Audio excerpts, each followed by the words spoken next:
Hey, I'm Alex. And I'm Caitlin. And today we're tasting BJCP Category 3, that is Czech Lagers. The good news is it's Timber's game day. The bad news is it's 100 degrees outside, literally. If we need more good news than Timber's game day, though, we're actually tasting some beers today that are really good to drink on a really hot day. This is a tricky category. BJCP Category 3, again, Czech Lager, has 4 different subcategories within it.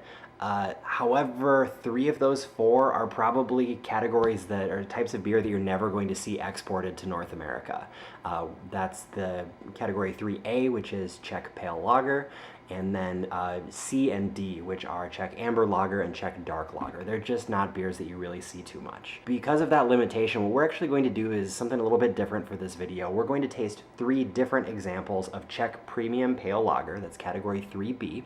We're going to compare them, talk about what they have in common, maybe how they differ a little bit, and then just briefly explore what it might be like to taste a beer that's either subcategories A, C, or D. You're not going to be able to pronounce these beers. If you're following along at home and you want to try a classic example of Category 3B, Czech Premium Pale Lagers, here are your choices.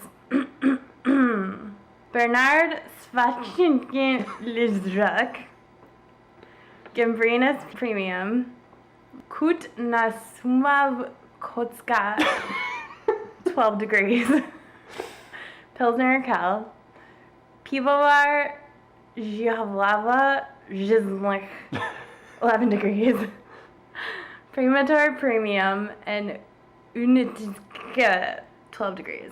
So realistically, you're tasting Pilsner Urquell. That's the classic example. I'm really sorry if that was offensive.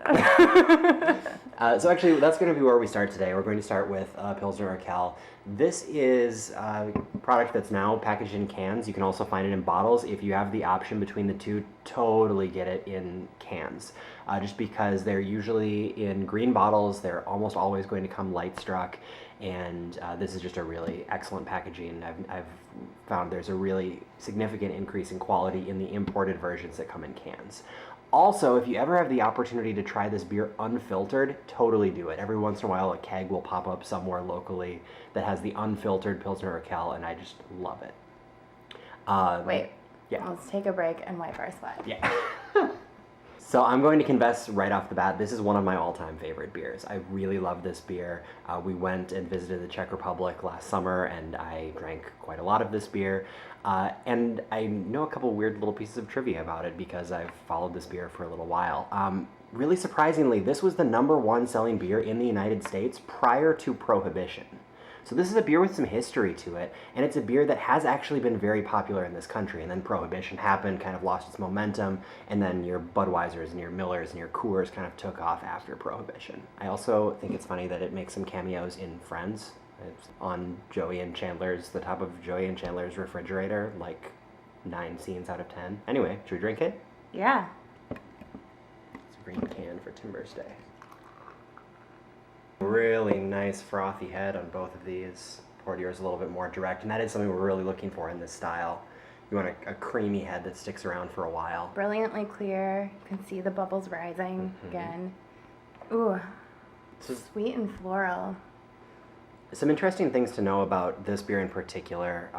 Like I said, it's a style that I'm really interested in. This is a beer that I love, and really the recipe is very simple. In terms of hops, we're expecting this to be made completely with Czech Saaz, which is going to be floral and spicy, and I think that comes through in this beer in a lot of ways. And we know that because this is the classic example, and we know that that's how they make it. But if you're judging a homebrew competition, even though that's the expectation of the classic style, you can't assume what ingredients the brewery used. Right, so for writing out the score sheet, what I wouldn't write is smells like Saaz. What I would say is nice, subtle but present floral, spicy hop aroma, because I do get that. It's totally here. The malt bill is going to be probably 100% Pilsner malt, probably a European continental Pilsner malt. Again, we're not going to call that out, but you could say grainy, bready.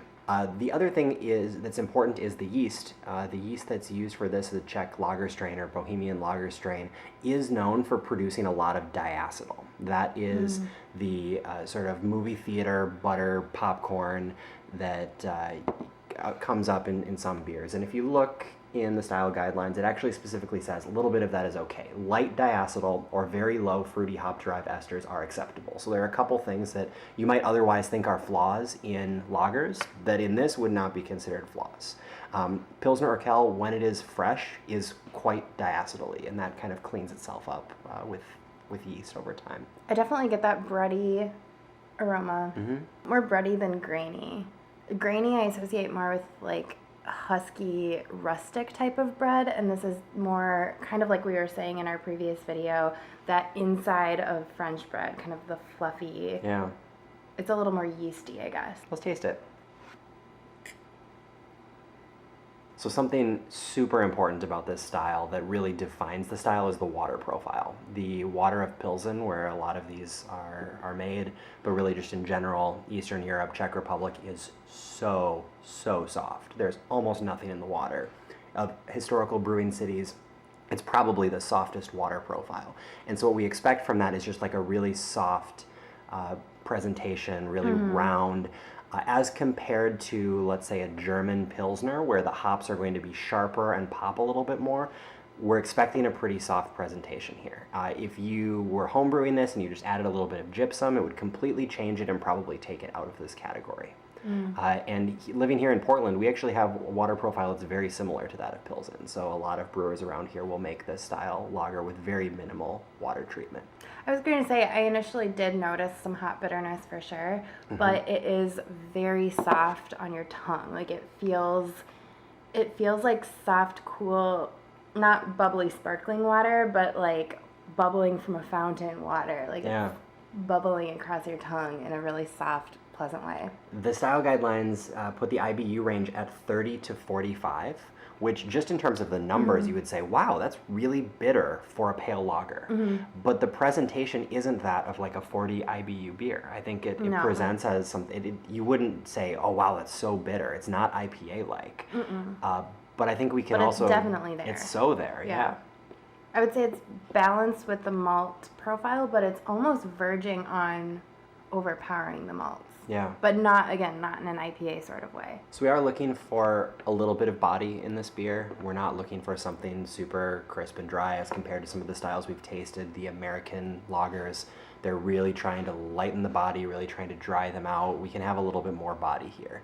And that's coming from the way that grains are mashed in these types of beers. It's really dry though. It is. Yeah, it's well attenuated, but there's still some body to back it up. So I think this is probably a good opportunity to talk briefly about one of the styles that we're not going to be tasting. The category 3A, which is Czech Pale Lager, is pretty much everything just like this, but scaled down. It's a beer that's like 3 to 4% alcohol. And frankly, I'm glad that those beers are not exported from the Czech Republic here to Oregon, because a pale lager that is less than 4% alcohol just would not age well. It would not handle the trip. But this beer actually is pretty low on the spectrum. Pilsner Urquell is about 4.4% ABV. So it's right at the lower end of the premium lager, or would be maybe on the higher end of the pale lager. All right, so BJCP says the overall impression should be a rich, characterful, pale Czech lager with considerable malt and hop character and a long, rounded finish. Complex, well-balanced, and refreshing. I don't agree with the long, rounded finish. Like it finishes very dry. It's done. I guess I get a little bit of lingering bitterness, but that's not round to me. Yeah. No, I think that makes sense, and this is describing a whole range of possible beers, and it could be that Pilsner Urquell is right on the lower end of that the finish isn't quite as deep, isn't quite as, even though yes, this is the ultimate classic example of this beer, that description of the long round finish might make more sense for a beer that's pushing the upper end of what this category is. So how does this specific can compare to what you drank when we were actually in Prague? Oh yeah, it's so hard to. I mean, it was almost a life-changing opportunity to the extent that beer can be. Drinking fresh Pilsner Urquell and other Czech lagers there in Prague and the surrounding area. I would say that this is just a little bit more lifeless, and that's I know it's a really frustrating cop-out sort of answer. Is that some of the roundness that I perceive missing? Yeah, and I would also say the hop character is a lot more one-dimensional in this can than the hop character was of the fresh examples that we got in the Czech Republic. In one particular instance, I was able to try the unfiltered version in Prague, and it was just so bright and intense, and just the intangibles, and it almost reminded me of an IPA. Everything that you love about a good IPA, with complex hop character but a solid malt backbone, and it was bright and interesting. So I still really like this beer, but it's not what Czech Lager is in the Czech Republic. The next example of a Czech Premium Pale Lager that we're going to taste is Czech Bar. This is a beer made by České Again, apologize if that was offensive. So this is a slightly bigger version of this style. I will say this is not a classic example. BJCP does not list this in their classic examples for 3B.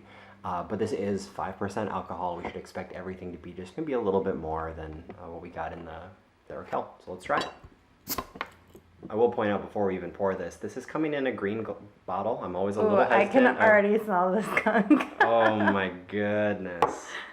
So let's basically treat this as a cautionary tale as to why you should buy your Pilsner Urquell in cans as opposed to bottles. Yep.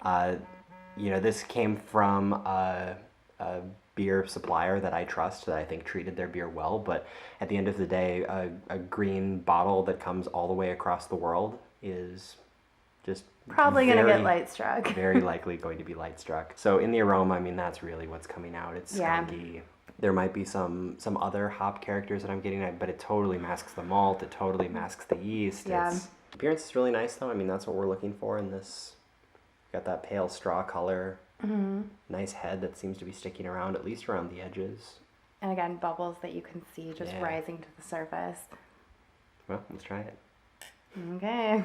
So again, I think maybe the one thing we can comment on here that is true to style is just the mouthfeel and that really round character. Yeah. We can tell there's obviously a lot of hop here because hop is what gets light struck. Yeah. If a beer is light struck, it's the hops that are turning. So there's obviously plenty of hop here, but it doesn't have that sharp bitterness that we would expect from a beer with this high of hopping rates. Yes, and I would bitterness. actually say, and it could be like this beer is light struck, so the hops have been compromised, I guess you could say. But the mouthfeel of this is more round to me. Mm-hmm. If I'm trying to compare it to the Pilsner Urquell, it definitely has more of that round quality, and the hop bitterness is still there, but I don't notice it as much, actually. Yeah. What we have in this beer, I would say, is a major flaw. When you pick up a flaw when judging a homebrew competition, it is important to decide, is it a major flaw or is it a minor flaw? Is it something that I can kind of live with, but it's a little distracting, or is it something that kind of completely crushes the beer? Right. This to me, it's so present. You didn't even need to put your nose up to the glass to notice that it was light struck. So this is a big problem. Mm-hmm. And for me, if a flaw is that major, it probably isn't going to score more than 30 points. Well, especially if you can't, it's so prominent, and especially in the aroma, that you can't pull out anything else. Right. Yeah, I really cannot get beyond what else that is there? skunk aroma, but I know that there's more there. Yeah. It's just impossible to tell. So giving this a score, I'm probably putting it in the high 20s, like a 28 or so. And again, that's because it's light struck. I think the underlying recipe is right. The fermentation is right. The appearance is right. Yeah, but if this were entered in a homebrew competition, it's too much to look past that, and that would make it really hard to give it an award. We have one last example of a Czech Premium Pale Lager that also is not a classic example. It is Conrad. And it fortunately is coming to us in a brown bottle. I trust that a little bit more than the green bottle.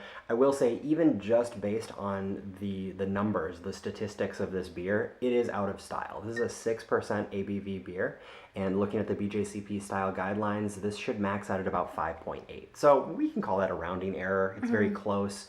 But you can understand. But in a homebrew competition, when you're judging beer, you don't know what the ABV is. So we'll taste this and see, but if we perceive an alcohol warmth and presence that feels pretty high for the style, that's when you can mention it, but otherwise you can't really assume what the ABV is. Right. Well, let's try it. Conrad. Ooh. Oh. You can see it bubbling up in the neck of the bottle. In a homebrew competition, I would be concerned that that meant infection.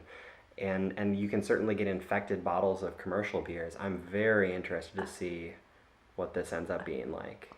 So what is the carbonation supposed to be? So if we're still evaluating this as a 3B, which I think we are, Moderate to low carbonation. and there's, a huge amount of carbonation, it does make me wonder right off the bat if there might be a little bit of an infection, but you don't want to make those assumptions based on just how the bottle presents. The aroma is subdued to me compared to the other two. Of course, the last one was light struck.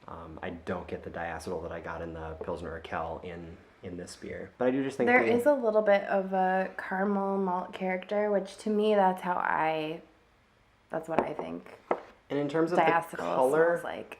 there may be some caramel malt in this. It's not super common. There isn't caramel malt that goes into the Pilsner Urquell. I don't have any idea what Conrad does. Well, let's try it. Okay. So again, the mouthfeel is really round. I am increasingly agreeing with you about the caramel. So I would say there's a high likelihood that there's some caramel malt in this one, and that makes it stand out a little bit. I guess the question is, would that be acceptable in this style? In terms of the ingredients, really it just says Czech malt. In a Czech Pale Lager, I don't expect there to be anything other than a Pilsner malt. And this is maybe a good point to start talking about some of the other subcategories within this category. Yeah. The category 3C is Czech Amber Lager. And this is something that, again, we had the luxury of tasting when we were in Prague. I've never seen a Czech Amber Lager in the United States. But this is going to have a little bit more of that caramely impression. It's going to look darker than this. This to me still presents as pale in color, but I would expect a little bit more of that caramel impression. Looking at the category, it does say in the aroma for 3C Czech Amber Lager, it says bready or slightly caramely and candy-like. In the flavor, it says Maillard product dominant to caramely and almost sweet. I would say that's getting closer to what I'm perceiving in this particular beer. And in the ingredients, it does say Pilsner and caramel malts, Vienna and Munich, may also be used. And I think there's a very high likelihood that some of that stuff is in this beer. This just seems bigger and more complex in terms of the malt in a way that I don't think you could get out of just Pilsner malt. The last style within Czech Lager is 3D, that's Czech Dark Lager, and again, this is a beer that I've only ever tasted in Prague. I've never seen anything like this exported, although it's possible that you might see something somewhere, and if you do, snatch it up. This is going to... And send it to us. Yes, please. This is going to still have some of that caramely impression that's carrying over from 3C, but it also describes in the guidelines qualities such as bread crusts, toast, nuts, cola, dark fruit, or caramel. Roasted malt characters such as chocolate or sweetened coffee can vary from moderate to none, but should not overwhelm the base malt character. And that's really important. My impression drinking these beers when we were in Prague was that they were in no way stout-like, and I think a lot of people, when they think dark beer, they're expecting a stout or a porter. That's not what it is. It's dark. I think cola-like is a really interesting impression. I never got anything like that, but yeah, something more like a dried fruit, some of those Maillard characteristics. And in terms of the ingredients that would go into making that sort of beer, it's going to be a lot of the same things like what we tasted here. A base of Pilsner malt, probably mostly Czech Saaz. It's going to be a Czech lager yeast. The water profile will be very basic, but on top of all that, there might be some caramel malt, darker caramel malts, and perhaps like a huskless carafa type dark malt that will give color, but not a whole lot of that roasty character. So obviously for the BJCP exam, you have to be able to prepare for any and all possibilities in terms of different styles. But do keep in mind that the givers of the BJCP exam have the same limitations that we do, in the sense that they probably will not be able to get their hands on some of these styles as well, unless they have some sweet connections or their homebrew examples. You could certainly try to replicate this on the homebrew level. But that's what I wanted to ask you is, I think that homebrewers typically try and brew styles that they like or they're familiar with. So would you say that these styles are pretty rare in homebrew competitions. Yeah, I've certainly never judged these styles in a homebrew competition, but I'll also say there is a certain subset of homebrewers that will look at categories like this and say, well, because I can't buy it, I'm going to try to brew it. I personally did that with a new category, Australian Sparkling Ale. I remember seeing it in the new 2015 BJCP style guidelines and saying, wow, that's really interesting, and I've never seen the classic examples, which come from Cooper's in Australia. Let me try to make it myself. And I've since been able to track down the Cooper's Pale Ale and Cooper's Sparkling Ale. So I could see a brewer doing that, saying, well, I really like Pilsner Urquell, and it would be interesting to see what it would be like with a darker, maybe dried fruit character. So let me just try to brew this myself because I know I'll never be able to buy one. But I think in general what you're saying is true. Of course, the most popular categories in competition are IPAs, porters, stouts, Belgian double. You know, there's the types of categories that people can buy. And also it's good to note that just because a BJCP proctor possibly can't get their hands on one of these styles, or it might be homebrew, so you know that it's not probably to that classic style level, doesn't mean that they can't give you something else and tell you to judge it like this style. So at the very least, be sure to read through and know what the basic profile is supposed to be like so that you can kind of check those boxes off in your head as you're judging whatever it is that is supposed to be that style. And for that reason, it's important to make connections between categories and other categories. I talked earlier about the difference between these Czech Pilsners and German Pilsners. I think it's also important to be thinking about, okay, how is this different from an American light lager? How is this different from an international pale lager? Next week, we'll be tasting some European pale lagers, including the Munich Helles, which is going to present differently from this. We'll try a Helles Bock, a light-colored Bock, and that's going to present differently from this. And understanding those subtle differences between categories is an important exercise. So we only got to try one classic example, but we do have some video footage of other Czech style lagers from Prague. Check it out. So when we decided that we were coming to Prague, I was so excited to visit the Czech Republic because I am a fan of Czech beers, but I don't know a whole lot about them. So the first thing I did was I went and I referenced Beer Advocate, and I got this great PDF from the Prague government, and I cross-referenced them and figured out a great place for us to come on this trip. And the one thing that kept coming up was Usadu, this beer bar that we are at right now.